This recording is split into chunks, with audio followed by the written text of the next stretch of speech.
indeesu si faarsuun dhiisu indeesu si jajuun dhiisu indeesu si faarsuun dhiisu indeesu si jajuun dhiisu indeesu si faarsuun dhiisu indeesu si jajuun dhiisu indeesu si faarsuun dhiisu. Nagaa Waaqayyoo amantoota ardii lafarra jirtan hunduma keessaniif haa ta'u.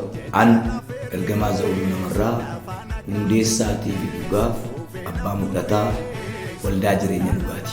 Jiraattota magaalaa Asoosaa jiraattan hunduma keessaniif waldaan keenya waldaan jireenya dhugaa Kiristoos addunyaa damee magaalaa Asoosaa keessatti argamtu konfirensii hafuuraa guddaa Amajjii 6 hanga 8 yookaan jimaata fuuldura keenya jiru hanga gaafa sanbataatti isiniif qopheessitee jirti. Maarree konfirensii kanarratti injilli mootummaa Waaqayyoo hin lallabama, faarfannaan hin faarfatama, namoota dhibee garaa garaa qabaniif hin kadhatama, akkasumas lubbuun haaraan hin fayyiti. Biyya keenyaaf nagaa kadhanna.